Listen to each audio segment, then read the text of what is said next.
പല്ല് പോയാൽ എന്ത് ചെയ്യണം? വേറൊരു വെപ്പുപല്ല് വെച്ചത് റീപ്ലേസ് ചെയ്യണം അല്ലേ? ഇല്ലെന്നുണ്ടെങ്കിൽ നിങ്ങളുടെ കവിളൊട്ടിപ്പോകാം, തൊട്ടടുത്തുള്ള പല്ലുകൾ ആ ഗ്യാപ്പിലോട്ട് വരാം, അതുപോലെ നിങ്ങളുടെ അലൈൻമെന്റ് പല്ലിന്റെ തെറ്റിപ്പോകാം, നിങ്ങളുടെ ജോയിന്റ് TMJക്ക് കംപ്ലൈന്റ് വരാം.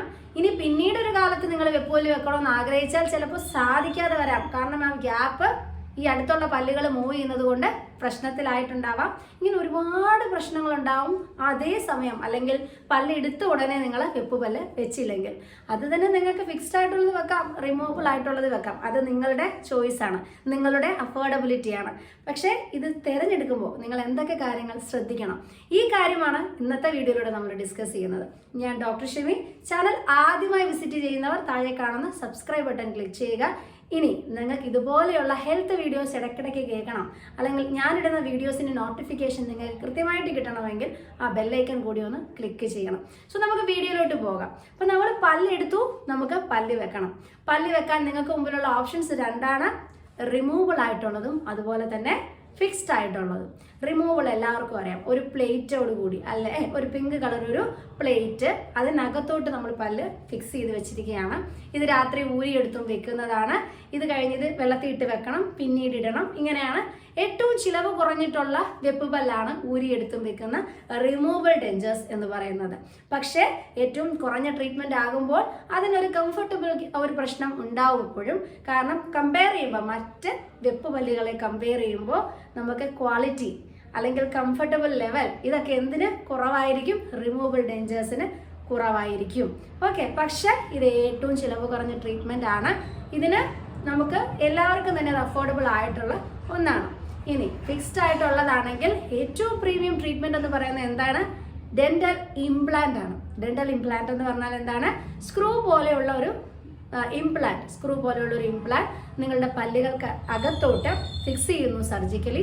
അതിനെ സപ്പോർട്ട് ചെയ്ത് പല്ലിനെ ഘടിപ്പിക്കുന്നു, ക്യാപ്പിനെ ഘടിപ്പിക്കുന്ന പ്രൊസീജിയറാണ് ഡെന്റൽ ഇംപ്ലാന്റ് അല്ലെങ്കിൽ ഫിക്സ്ഡ് നമ്മൾ പറയുന്ന ആർട്ടിഫിഷ്യൽ ടൂത്തിന്റെ പ്രീമിയം ലെവൽ ഓഫ് ട്രീറ്റ്മെന്റ് എന്ന് പറയുന്നത്. Okay, premium level of treatment ആയതുകൊണ്ട് തന്നെ ഇംപ്ലാന്റ് എന്ന് പറയുന്നത് വെപ്പുപല്ലിന്റെ കാറ്റഗറിയിൽ ഏറ്റവും കൂടുതൽ ചിലവേറിയ ഡെന്റൽ ട്രീറ്റ്മെന്റ് ആണ്. മുമ്പ് നമ്മൾ ഡെന്റൽ ഇംപ്ലാന്റിനെ പറ്റി പല വീഡിയോസ് ചെയ്തപ്പോഴും താഴെ കമന്റ്സിൽ പലരും പറഞ്ഞു, വീടിന്റെ ആധാരം പണയം വെക്കണമല്ലോ, വെക്കേണ്ടി വരുമോ എന്ന് ചോദിച്ചു കഴിഞ്ഞാൽ ഞാൻ എന്ത് പറയാനാ? കാരണം നമ്മളുടെ ശരീരത്തിന്റെ ഒരു പാർട്ടിനെ റീപ്ലേസ് ചെയ്യുകയാണ്. നിങ്ങളുടെ ഒരു കൈയോ നിങ്ങളുടെ ഒരു കാലോ റീപ്ലേസ് ചെയ്യണമെങ്കിൽ നമുക്ക് നല്ലൊരു ചിലവാണ് അല്ലേ? ആർട്ടിഫിഷ്യൽ കൈയും കാലും ഒക്കെ വെക്കുന്നതിന് നല്ല ചിലവാ. വേണ്ട, ഒരു ആർട്ടിഫിഷ്യൽ പേസ് മേക്കർ നിങ്ങളുടെ ഹാർട്ടിൽ പ്ലേസ് ചെയ്യണമെങ്കിൽ, നാച്ചുറലായിട്ട് നിങ്ങൾക്കുണ്ടായിരുന്ന പേസ് മേക്കർ പോയി നിങ്ങൾ ആർട്ടിഫിഷ്യൽ ആയിട്ട് ഒരു പേസ് മേക്കർ നിങ്ങളുടെ ഹാർട്ടിൽ ഘടിപ്പിക്കണമെങ്കിൽ ലക്ഷങ്ങളുടെ ചിലവാ.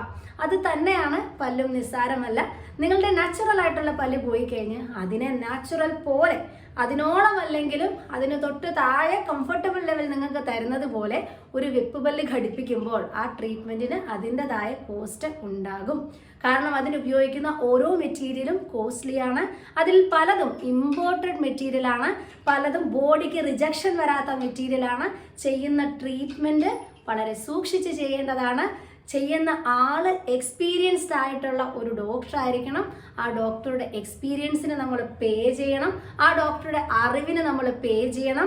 മെറ്റീരിയൽ ക്വാളിറ്റി ഉള്ളതാണെങ്കിൽ അതിന് നമ്മൾ പേ ചെയ്യണം. സോ ഇതുപോലെയുള്ള ഒരുപാട് ഘടകങ്ങളെ ആശ്രയിച്ചാണ് ആ ട്രീറ്റ്മെന്റിന്റെ കോസ്റ്റ് നിശ്ചയിക്കപ്പെടുന്നത്. ഓക്കെ, ഇനി ഇത് രണ്ടിനും ഇടയിൽ വരുന്ന ട്രീറ്റ്മെന്റ് ആണെന്ന് ഡെന്റൽ ബ്രിഡ്ജസ് എന്ന് പറയുന്നത്. ഒരു പല്ലില്ല, ആ പല്ലിനെ ഫിക്സ്ഡ് ആയിട്ട് പിടിപ്പിക്കുന്നതിന് വേണ്ടി നിങ്ങൾക്ക് മുമ്പിലുള്ള അടുത്ത ഓപ്ഷനാണ് ഡെന്റൽ ബ്രിഡ്ജസ്. തൊട്ടടുത്ത രണ്ട് പല്ലുകളുടെ സപ്പോർട്ടോടു കൂടി നടുക്കത്തെ പല്ല് ഫിക്സ് ചെയ്യുന്ന ട്രീറ്റ്മെന്റ് മെത്തേഡാണ് ഡെന്റൽ ബ്രിഡ്ജ്. ഇതിൽ തൊട്ടടുത്ത രണ്ട് പല്ലുകളെ നമ്മൾ ട്രിം ചെയ്ത് ചെറുതാക്കുന്നു. അതിനെ സപ്പോർട്ട് ചെയ്ത് 3 യൂണിറ്റ്, ഇപ്പോൾ ഒരു പല്ല മിസ്സെങ്കിൽ 3 യൂണിറ്റ് ക്രൗൺ എന്നൊരു കണക്കോട് കൂടി നമ്മൾ ബ്രിഡ്ജ് ഘടിപ്പിക്കുന്നു. ഇനി ഇത് നല്ല ഹെൽത്തി ആയിട്ടുള്ള പല്ലാണെങ്കിൽ തൊട്ടടുത്ത പല്ല് ട്രിം ചെയ്യാൻ നമുക്ക് റൂട്ട് കനാൽ അനിവാര്യമല്ല. പക്ഷേ അതേസമയം കോംപ്രമൈസ്ഡ് ആയിട്ടുള്ള പല്ലാണ്, കുറേയൊക്കെ തേഞ്ഞു പോയ പല്ലുകളാണ് തൊട്ടടുത്തുള്ളതെങ്കിൽ അവയെ റൂട്ട് കനാൽ ചെയ്തിട്ട് വേണം ട്രിം ചെയ്ത് അതിനെ സപ്പോർട്ട് ചെയ്ത് മിസ്സിംഗ് ആയിട്ടുള്ള പല്ലുകൾ ഘടിപ്പിക്കാൻ. ഒരു പല്ലാണെങ്കിൽ 3 യൂണിറ്റ് ബ്രിഡ്ജ് മിനിമം വേണ്ടി വരും. 2 പല്ലാണ് മിസ്സിംഗ് എങ്കിൽ അവയെ ഘടിപ്പിക്കാൻ ടോട്ടൽ 4 യൂണിറ്റ് ബ്രിഡ്ജ് വേണ്ടി വരും. മനസ്സിലായല്ലോ? സപ്പോർട്ടിന് വേണ്ടി എപ്പോഴും 2 സൈഡിൽ പല്ല്, നടുക്ക് എത്ര മിസ്സായാലും നിങ്ങൾക്ക് അത് ഘടിപ്പിക്കാം. അപ്പം ഇത് 3 നിങ്ങൾക്ക് മുമ്പിലുള്ള ഫിക്സ്ഡ് എന്താണ് ആർട്ടിഫിഷ്യൽ ടീത്ത് എന്ന് പറയുന്നത്. ഇനി ഇതിൻ്റെ ട്രീറ്റ്മെൻറ്റ് കോസ്റ്റ് എന്താണെന്ന് നിങ്ങൾ ചോദിച്ചു കഴിഞ്ഞാൽ ഇതിൻ്റെ കോസ്റ്റ് 2000 രൂപ തൊട്ട് 25,000, 30,000, 35,000 രൂപ വരെയൊക്കെ ട്രീറ്റ്മെൻറ്റ് കോസ്റ്റുകൾ പോകാം. ഞാൻ പറഞ്ഞല്ലോ, റിമൂവൽ ഉണ്ട്, ബ്രിഡ്ജസ് ഉണ്ട്, ഇംപ്ലാന്റ് ഉണ്ട്.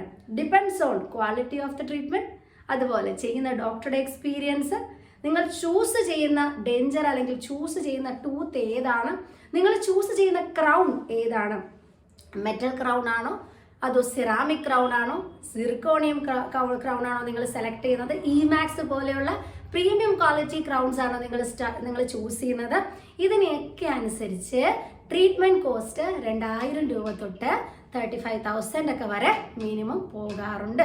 ഓക്കെ, അത് നിങ്ങൾക്ക് തിരഞ്ഞെടുക്കാം. എല്ലാത്തിനും അതിൻ്റെതായിട്ടുള്ള സൈഡ് ഇഫക്റ്റ് ഉണ്ട്, എല്ലാത്തിനും ഡ്രോബാക്സ് കാണും, നല്ലൊരു വശവും കാണും അല്ലേ. പൈസ കുറയുന്ന ട്രീറ്റ്മെൻറ്റുകൾക്ക് പൈസ കുറയുന്നു എന്നൊരു നല്ല വശം ഉണ്ടാവും, പക്ഷേ ട്രീറ്റ്മെൻറ്റ് സക്സസ് റേറ്റ് അല്ലെങ്കിൽ ഇത് ചെയ്തതിന് ശേഷം ബാക്കി പല്ലുകളുടെ ഹെൽത്തിന് പ്രോബ്ലം വരുന്നു, ഇതൊക്കെ അവയുടെ ഡ്രോബാക്സ് ആണ്. കാര്യം മനസ്സിലായല്ലോ? ഇപ്പം നമ്മൾ ബ്രിഡ്ജ് വെക്കുന്നു എന്ന് തന്നെ കരുതുക. ബ്രിഡ്ജ് വെക്കുമ്പോൾ തൊട്ടടുത്തിരുന്ന ഹെൽത്തി ആയ പല്ലുകൾ നിങ്ങൾ അനാവശ്യമായിട്ട് ട്രിം ചെയ്യേണ്ടതായിട്ട് വരുന്നു. ഓക്കെ, അത് അതിൻ്റെ ഒരു ഡ്രോബാക്ക് ആണ്. ഇനി ഇങ്ങനെ ഘടിപ്പിച്ചിട്ടുള്ള ബ്രിഡ്ജ് കുറേ വർഷങ്ങൾ കഴിയുമ്പോൾ ഈ പല്ലുകളും ദ്രവിച്ച് വിട്ടുപോരും. പിന്നെ നമ്മൾ വീണ്ടും തൊട്ടടുത്ത പല്ലുകൾ ട്രിം ചെയ്യേണ്ട വരും. ഇങ്ങനെ ഈ ഒരു സീരീസ് പോലെ ബാക്കി പല്ലുകളെ ഇത് നശിപ്പിച്ചുകൊണ്ടേയിരിക്കും. ഈ പ്രശ്നങ്ങളൊന്നുമില്ലാത്ത ട്രീറ്റ്മെൻ്റ് ആണ് ഡെന്റൽ ഇംപ്ലാന്റ് എന്ന് പറയുന്നത്. പക്ഷെ അതിൻ്റെ ഒരു ഡ്രോബാക്ക് എന്താണ്? നിങ്ങൾ അറ്റ് എ ടൈം നിങ്ങൾ ആ ഫസ്റ്റ് ട്രീറ്റ്മെൻറ്റിന് എന്ത് കൊടുക്കേണ്ട വരും? നല്ലൊരു കോസ്റ്റ് പേ ചെയ്യേണ്ടതായിട്ട് വരും. ഓക്കെ, അതിപ്പം ഇങ്ങനെയൊക്കെയാണ് ഇതിൻ്റെ ട്രീറ്റ്മെൻറ്റിൻ്റെ കാര്യങ്ങൾ വരുന്നത്. ഇനി ഡെന്റൽ ബ്രിഡ്ജ് എന്താണെന്ന് നിങ്ങൾക്ക് കൂടുതൽ അറിയണമെന്നുണ്ടെങ്കിൽ നമ്മൾ അതിനെപ്പറ്റി വീഡിയോസ് അപ്ലോഡ് ചെയ്തിട്ടുണ്ട്. നല്ലൊരു ആനിമേഷനോട് കൂടി നിങ്ങൾക്ക് ഞാൻ എക്സ്പ്ലെയിൻ ചെയ്ത് തന്നിട്ടുണ്ട്. ആ വീഡിയോസ് നിങ്ങൾക്ക് കാണാം. ഡെന്റൽ ഇംപ്ലാന്റ് ആണ് നിങ്ങൾക്ക് അറിയണമെങ്കിൽ അതിനെപ്പറ്റി നമ്മൾ വീഡിയോസ് ചെയ്തിട്ടുണ്ട്. എല്ലാ വീഡിയോസിൻ്റെ ലിങ്കും ഞാൻ താഴെ എൻ്റെ ഡിസ്ക്രിപ്ഷനിൽ കൊടുത്തിട്ടുണ്ട്, നിങ്ങൾക്ക് വിസിറ്റ് ചെയ്യാം. റിമൂവബിൾ ഡെഞ്ചർ എന്താണെന്ന് അറിയണമെങ്കിലും എന്തിനെ പറ്റിയാലും വിശദീകരിച്ച് ഞാൻ വീഡിയോസ് ചെയ്തിട്ടുണ്ട്. നിങ്ങൾക്ക് ഏത് ടോപ്പിക്സ് അറിയാനാണ് ആഗ്രഹം അല്ലെങ്കിൽ ഏതൊരു ട്രീറ്റ്മെൻറ്റിനെ പറ്റിയാണ് നിങ്ങൾക്ക് ഡൗട്ട്, താഴെ കമൻസിലൂടെ അറിയിക്കുക. അതനുസരിച്ച് ഷോർട്സ് ആയിട്ടോ ലോങ് വീഡിയോസ് ആയിട്ടോ വീഡിയോസ് ഞാൻ അപ്ലോഡ് ചെയ്യുന്നതായിരിക്കും. സോ വീണ്ടും മറ്റൊരു വീഡിയോയിലൂടെ കാണാൻ വരെ ബൈ.